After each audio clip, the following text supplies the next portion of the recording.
महाराष्ट्र सरकार ने आज अपना बजट पेश कर दिया है। वर्ष 2025-26 के लिए पेश किए गए इस बजट में सरकार ने कई सारे लोक लुभावन वादे किए हैं। अजीत पवार ने अपना 11वां बजट पेश करते हुए राज्य के लोगों के लिए, हर वर्ग के लोगों के लिए इसमें बजट का प्रावधान किया है। लेकिन विपक्ष इस बात को लेकर आक्रोशित है कि सरकार ने जो वादे किए हैं उसको पूरा कैसे करेंगे। साथ ही साथ जो राजकोषीय घाटा है वो लगातार बढ़ रहा है, उसको कम करने की दिशा में सरकार ने कोई भी कदम नहीं उठाया है। साथ ही लाडली बहनों के पैसे भी कम कर दिए हैं, तो क्या उनका नंबर भी कम करने की योजना है क्या? इन तमाम सारे सवालों को लेकर आज विपक्ष ने बाइकआउट करते हुए, हंगामा करते हुए बाहर निकल गए और उसके बाद सीढ़ियों पर प्रदर्शन किया। हालांकि सरकार ने कहा कि तमाम सारे जो वादे किए हैं वो पूरे भी किए जाएंगे।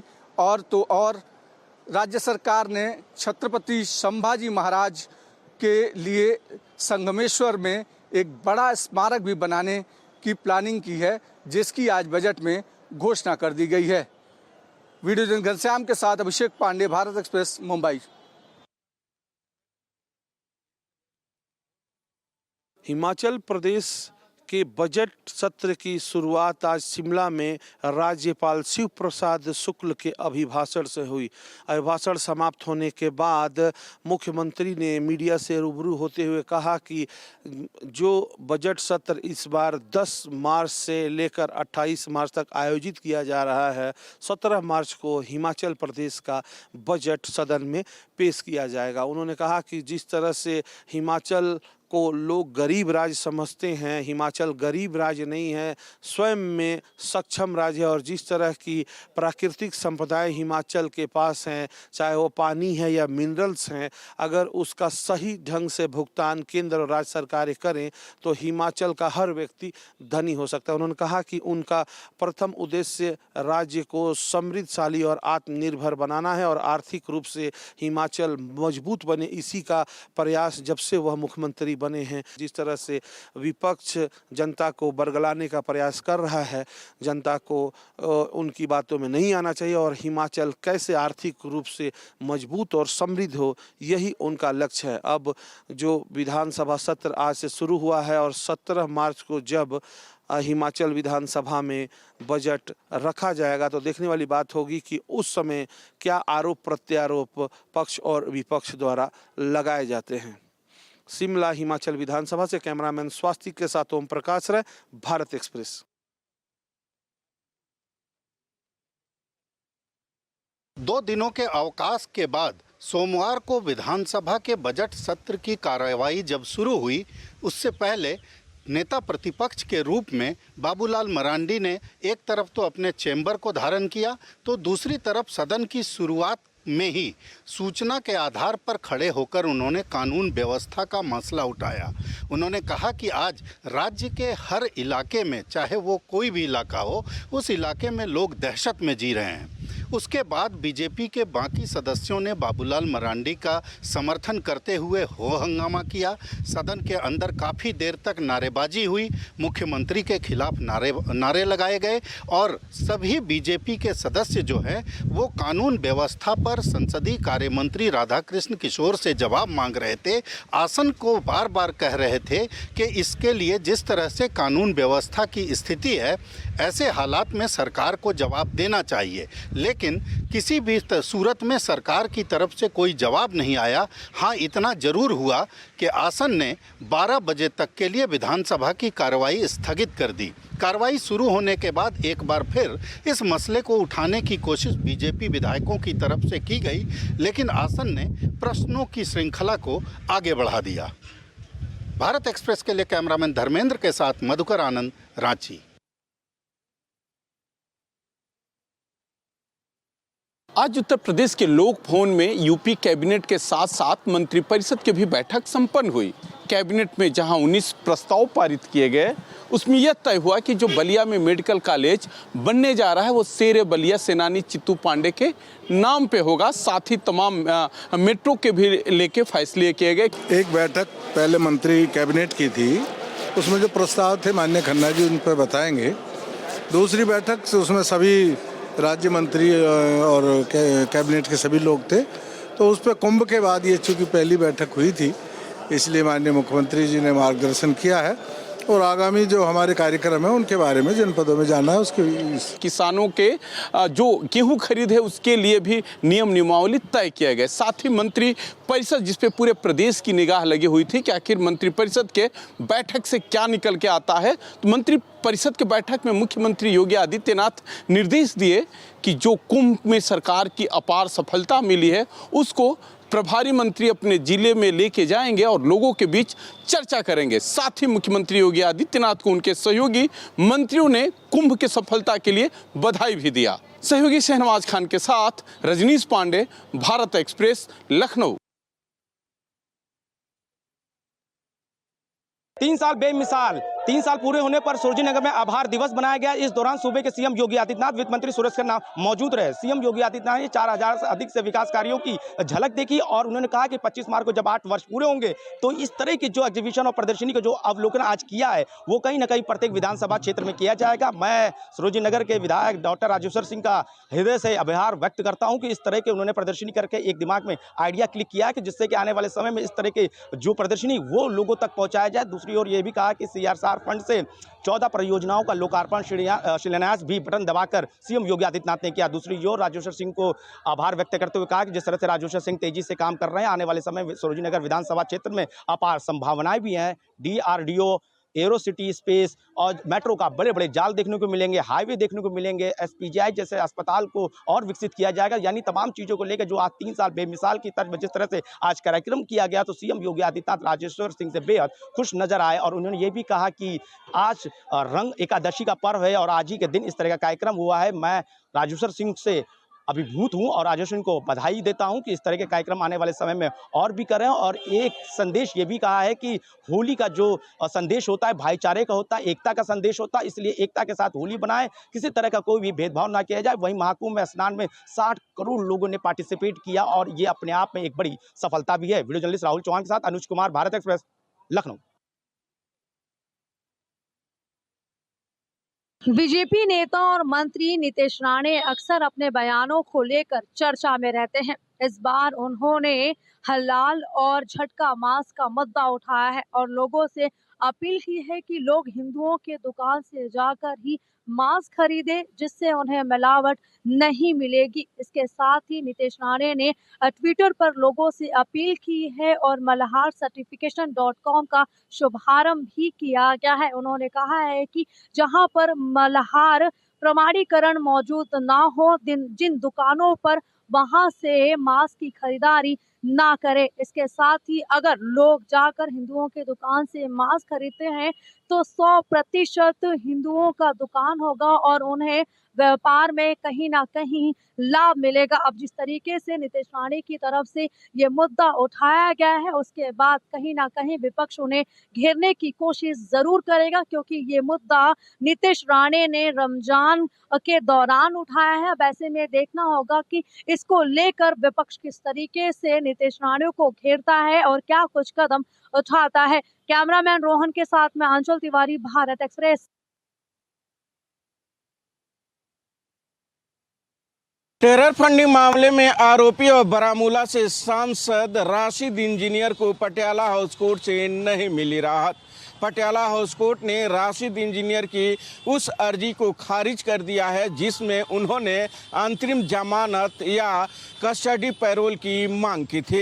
राशिद इंजीनियर ने अपनी अर्जी में कहा था कि संसद का दूसरा चरण 10 तारीख से शुरू हो रहा है, जो 4 अप्रैल तक चलेगा, लिहाजा उसमें भाग लेने के लिए कोर्ट अनुमति दे, क्योंकि उन्होंने जहां से चुनाव जीता है वहां की जनता का वो प्रतिनिधित्व करते हैं और उनकी बातों को रखने के लिए संसद सत्र में भाग लेना चाहते हैं। आपको बता दें कि इससे पहले दिल्ली हाई कोर्ट ने राशिद इंजीनियर को संसद सत्र के पहले चरण में भाग लेने के लिए कस्टडी पैरोल दिया था और साथ ही निचली अदालत मामले को भेज दिया था। कोर्ट ने कहा था कि राशिद इंजीनियर की ओर से दायर नियमित जमानत पर पटियाला हाउस कोर्ट जल्द से जल्द फैसला करे। अब देखना होगा निचली अदालत से अर्जी खारिज होने के बाद राशिद इंजीनियर क्या दिल्ली हाई कोर्ट का दरवाजा खटखटाते हैं या नहीं। भारत एक्सप्रेस के लिए कैमरा पर्सन आलोक सक्सेना के साथ गोपाल कृष्ण।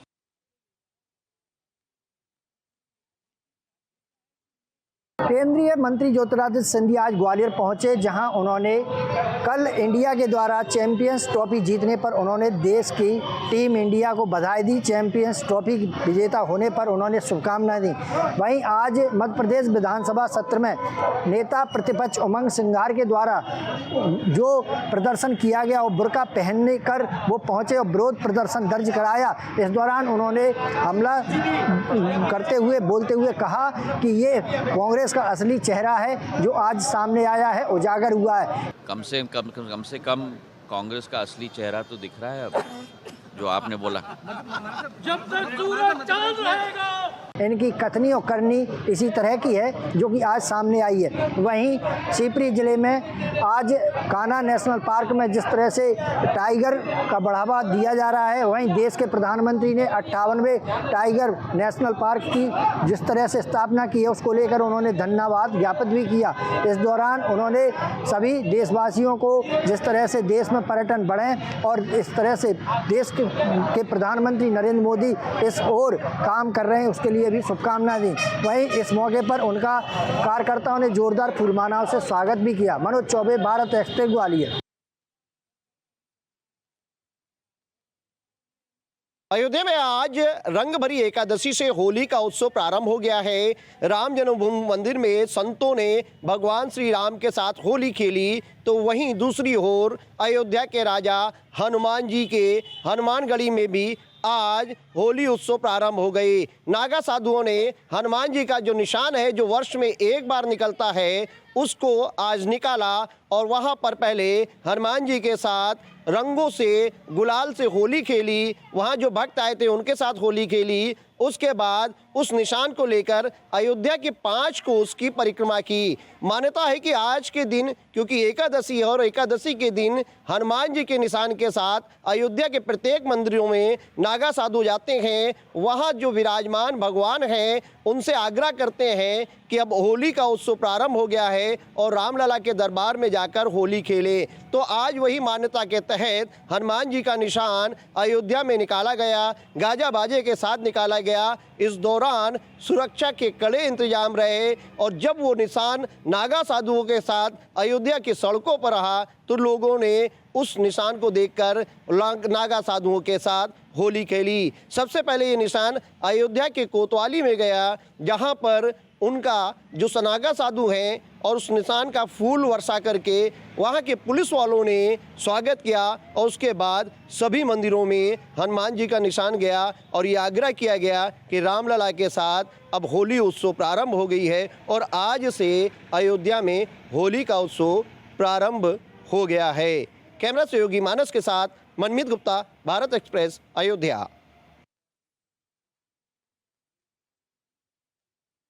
दिल्ली में होली की तैयारी बहुत ही जबरदस्त है।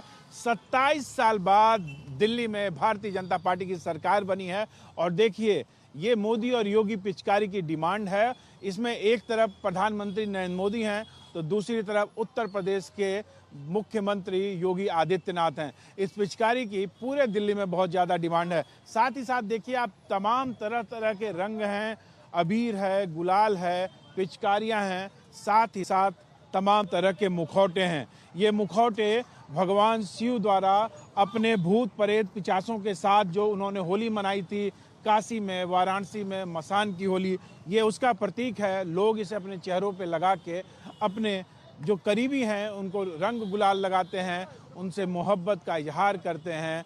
ये प्यार का त्यौहार है, रंगों का त्यौहार है, खुशियों का त्यौहार है और यही त्यौहार मनाने के लिए दिल्ली की जनता शुरू कर दिया है। जगह जगह पे होली मिलन के कार्यक्रम हो रहे हैं और होली के दिन पूरा शहर होली के रंग में सराबोर हो जाएगा। कैमरामैन आलोक सक्सेना के साथ Ramesh Kumar Singh, Bharat express. Indore crime branch ने भारत और न्यूजीलैंड का चैंपियन ट्रॉफी क्रिकेट मैच के फाइनल का सट्टा लगाते हुए 7 आरोपियों को गिरफ्तार किया है। आरोपियों के कब्जे से 52 mobile, 9 laptop, 35 ATM card, 44 chequebook, 2 modem, 4 mobile charger, 2 laptop charger और सट्टे के 2 रजिस्टर और लगभग 25 करोड़ से अधिक का हिसाब किताब बरामद किया है। टीम भेजी तो वहाँ पे 7 लोग सट्टा लगाते मिले जो हार जीत का क्रिकेट का सट्टा लगा रहे थे। और इसमें जब मौके पर देखा गया तो मौके पर काफ़ी मात्रा में सट्टे लगाने वाले सामान मिले, जैसे 52 मोबाइल और 9 लैपटॉप, 35 एटीएम कार्ड, 44 चेकबुक और 2 मॉडेम और रजिस्टर भी मिले हैं। और इसमें ऑनलाइन सट्टे का जब हमने उनका लैपटॉप चेक किया तो उसमें लगभग 20 से 25 करोड़ का हिसाब भी मिला। पुलिस को आशंका है कि इन सटोरियों के तार किसी और देश से भी जुड़े हो सकते हैं। खेल की आड़ में अपराध को अंजाम देना इन अपराधियों को भारी पड़ गया है। फिलहाल पुलिस विस्तृत पूछताछ में लगी हुई है, कई और खुलासे होने की संभावना है। कैमरामैन इमरान खान के साथ जय व्यास, भारत एक्सप्रेस, इंदौर।